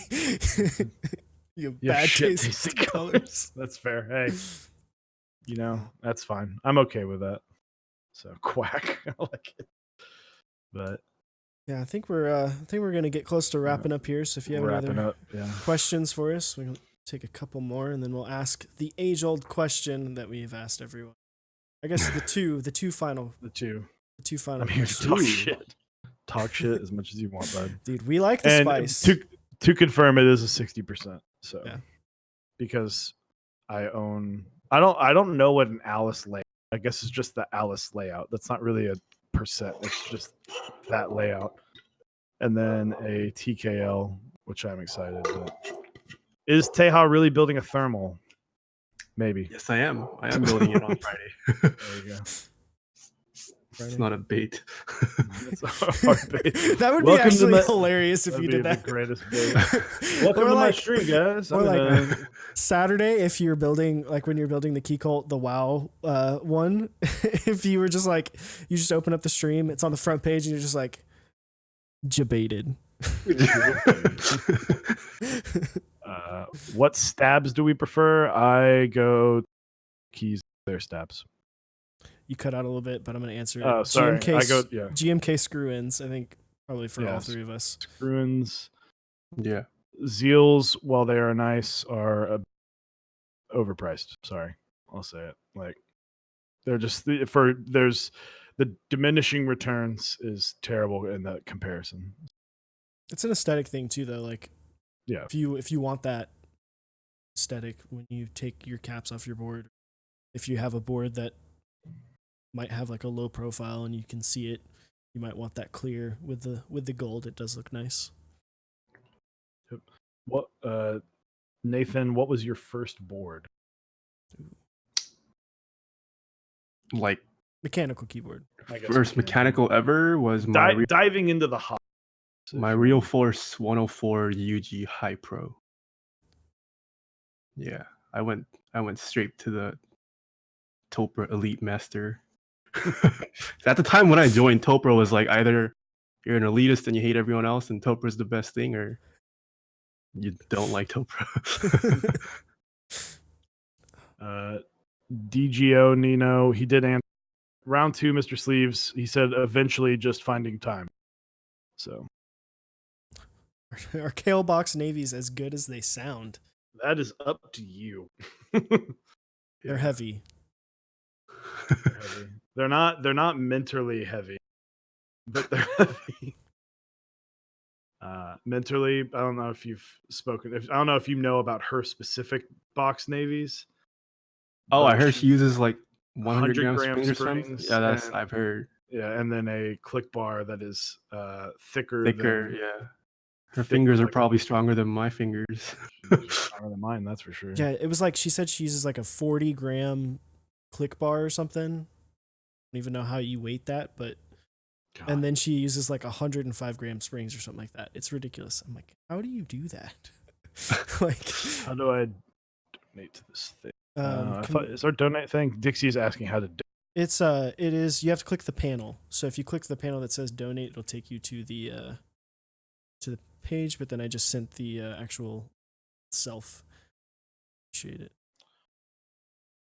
Besides vintage blacks, what are the best black switches? Greetech. No, I'm totally kidding. Black Gator on inks. Gator Yep. Onyx, yeah. Got one right here. Smooth. They're amazing. I'm literally, that's what this board is Gator on inks. And they feel great. They sound great. Mhm. Bass bar sounds great. Like, I'm not gonna lie, I did a hard spacebar comparison to the Reborn 60. Like, I looked at Dyson. I was like, could I just take this board over? I'm just curious. I need to size myself up. Holy crap. Holy crap. Am I missing something? Oh my gosh. Freaking Dixie, thank you so much. Dixie donated $100. Oh wow! And he had the message of "Give me a roll tide, all three of you." So I think Roll Tide. I think Wait, we'll- how do I benefit from this? Where's mine? I'm just kidding. I think we'll do it. We'll do it on 3, and we can give him a nice All little right. roll tide. All right. All right. 1, 2, 3. Roll tide. Tide. Dude, all I'm saying, Roll GMK Crimson and Cream win. Let's do it, Yeah, Dixie. dude, we got this. Most people do cake Korean barbecue.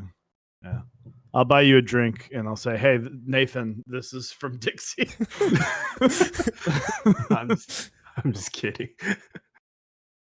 You get we are yeah. I'm excited. Dixie, are you going to NorCal? I think we already answered that. I think he was saying he might, but I know he said he was going to SoCal. So Yeah, there's actually surprisingly a lot of people coming down to SoCal this year for the SoCal meetup. it's exciting.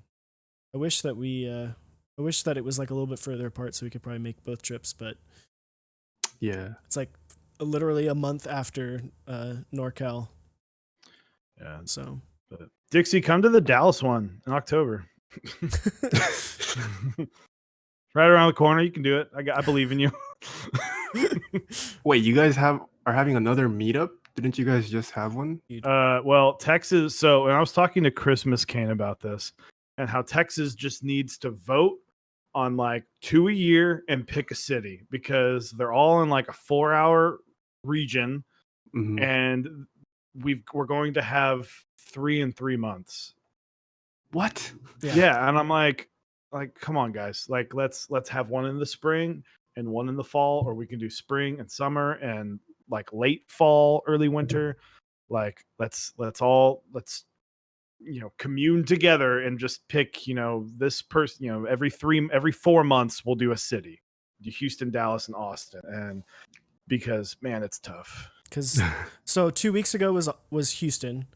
Literally a okay, month. Houston. Literally a month from today. So September 28th is Austin, and then in 2 weeks after that, or 3 weeks after that, 3 weeks after that is Dallas. So, and it's like when people also a lot of people don't understand how big Texas is too. So we're like, man, why does Texas have a meetup every month? It's like it is relatively big, like, and Dallas is huge. Like, yep, Dallas. I mean, the DFW area is bigger than Rhode Island. Yeah, is like it's huge, so it can actually support all of them. They can't all be like huge meetups, but I feel like if we did one, the goal is to change that in 2020. Yeah, Texas, and do like 2 big ones that we can get more people behind. Because if you have 7 meetups in one state a year, it's great to have that many people, but then you start stretching yourself thin, and then you see people go, well, look at the Seattle meetup. I'm like, yeah, that's great, but they have that every year. And if they had one every month, it wouldn't be that. Yeah. So And I mean, I plan events for a living, so I'm like, I want to have a dope meetup Yeah, that's have an huge awesome- and we put Texas on the map. yeah, we need a.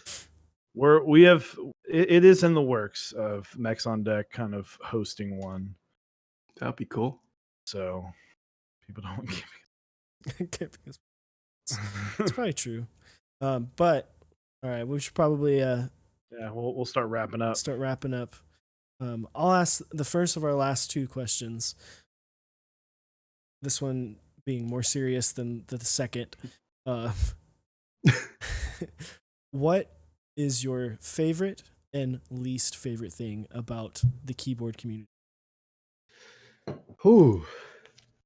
Also, this one I actually did not think about because I put more importance on the other one.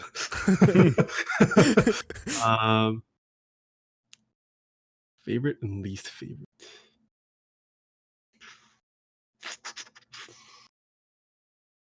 I think my least favorite His Mechs on Deck. is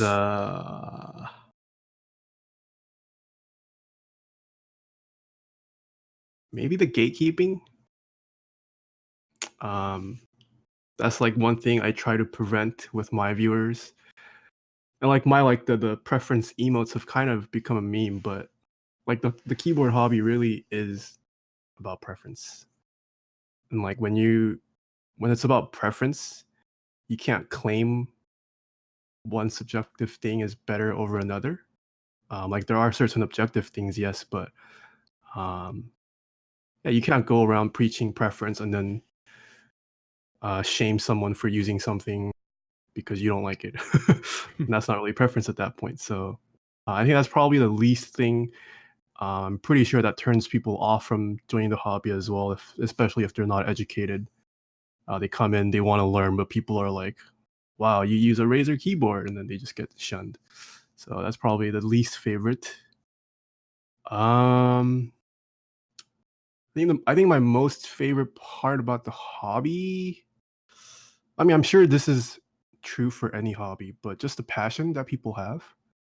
Um, like I feel like if you're into the keyboard community, you're either like really into it and you want to actually like convert other people, you want to evangelize to other people about this hobby you're in, or you don't care much for it. Like I haven't met many people who are kind of in the middle ground for the keyboard hobby, and I think it's great to see a lot of people being passionate about something like that. I think that's what also drives us together. That's why people like to go to meetups. That's why we have meetups. Um, yeah, we're just passionate about something like keyboards. And like GMK sets come out every month. They're all the same quality. All that's changing is the aesthetic and color. But people get passionate about that. Like just small things, but something about it we're very passionate about. I think that's what I like most about the keyboard community. Nice. So the last question: The Office or Parks and Rec? Oh, I thought about this long and hard. I'm going to say I am team Parks and Rec. Oh, this is the second time on this stream where you and Chewy have become best friends just based Chewy off and of I the way you answered the question. we just bond on a lot of we levels. click, man. We click. Yeah. On Swanson. Except for his spring preference. I don't know about heavy springs, but GMK camping and Parks and Rec. If you like Parks and Rec, you like GMK camping. Exactly. That's a fact. We just talked about preferences and all that, but that's just a solidified fact. Yeah. That's a tough question though. Like they're so different in my opinion, but they're also like similar styles of shows. But they're like they're both so well written and they're so rewatchable too, which is a big aspect when you're looking at like shows that are great. Like can you watch it again and still get enjoyment out of it? But yeah. So okay. I think why I ultimately chose Parks and Rec over The Office. Like The Office has very strong characters, but I would say there are a handful of characters that I don't really care about, or like who didn't really make that big of an impact in my opinion. Whereas I would say Parks and Rec on average, every character played a somewhat important part in the story that was being told. Mhm. Yeah. Well worded. But it is tough. It's like choosing your favorite child. Like, obviously, there's a clear answer, but like you don't want to. But it's tough to. It's tough. It's like your two favorite colors. Like you don't. Yeah. It's hard to pick one. Yeah. Michael Scott's the best character overall, but Parks has a better roster. See, you know what's funny is I actually my reasoning for liking Parks and Rec is because I dislike Michael Scott to an extent. I think he's not relatable enough as a human, and that some of the stuff that he does, I'm just like, I don't believe that this would ever happen. So, granted, it's also hard to believe that like Ron's, I could eat 86 ounces of steak every day. I'm like, sure, whatever. So, but anyway, well, thank you, Mr. TaehaTypes himself. Thank you guys for having me. It was fun. Quick shout out to our sponsors if you want to start us off. So you can go to switchmod.net/mexondeck to get 4% off your lube as well as some other keyboard items. Krellbit will also be running GMK Sandstorm. It starts on September 9th. Get in on that. Unfortunately, it doesn't get 4% off on that, but definitely check that out. Pretty cool looking set. Very different. Check it out. Switchmod.net/mexondeck. Yeah. And then Dixie Mech, you can go to mexondeck.dixiemech. Last couple days for 8,008. In a couple days, you got 9,009 running, $100 kit. Just remember that, guys. I totally did not change the guest. My bad. Heine Bush is not the guest. This is not Heine Bush. I'm sorry. Hey, My bad. I wouldn't mind being the creator of the HBCP. There you go. But yeah, you can go to Dixie Mac at 8,008. Like I said, 9,009 is coming up. More sets to come. Dixie 10,010 is in 10. It's gonna be crazy. It's gonna break the barriers of what a keycap set can be. So, but check him out. And Roll Tide Roll with that. And then our last sponsor is Zap Cables. You can go to zapcables.com to get any kind of custom cables to kind of top off your keyboard build. It'll kind of take it to that next level. You can go on there and get a DIY kit to build your own custom cable, and then watch our video on our YouTube channel to learn how to make your own cable. John walked us through step by step, and it's a pretty good guide. I like to think that we did an okay job. Our cables both still work. I use mine every day, so Mine's at work. And then I will be doing a build stream of the bumper, which is the first keyboard design, and this is it here. It's a 60% tray mount board with flippers, which these are interchangeable, different colors. But I will be building this Friday night at 7 p.m. Central Time or 5 p.m. Pacific.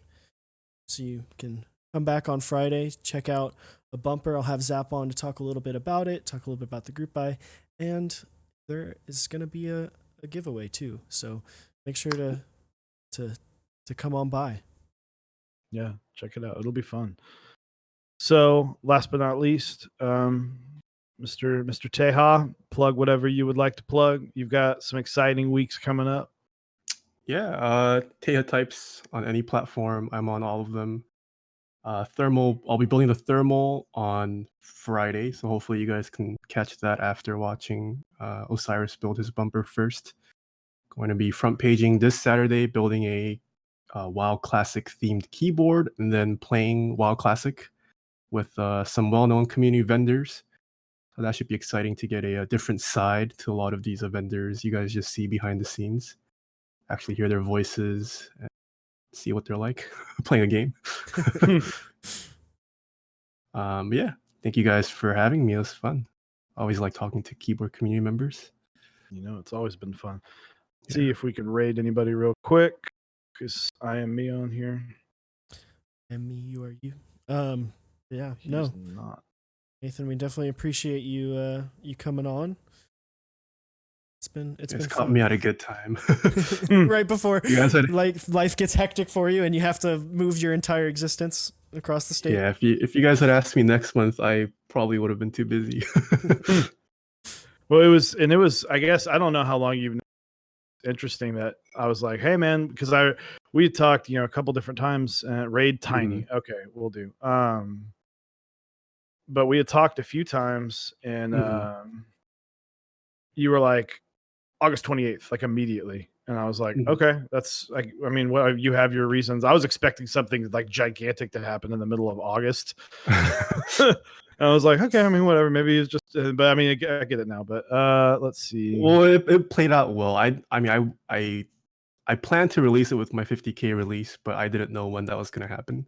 So I Mhm. just kind of set it far back, and I guess it worked out that it happened on the same week as the day we set it on. So There you go. So I am setting up the raid right now. We're gonna raid Tiny, and whoop! I just hit play on that. Rip. Okay, raid. But thank you guys very much. Follow Nathan Kim, TaehaTypes. Chat with us in Discord. And yeah, if we missed any of you guys, I know I missed a few questions. Hit us up on Discord. Let us know. We'll be happy to answer. Sorry if we did miss them. Chat moved faster than we are accustomed to. So, I'm but yeah. gonna steal Chewy's meme and I'm gonna end the stream on saying, buy a Switch tester. There it is. All right. Later, guys. Have a good night. by chat, And we have rated. dang.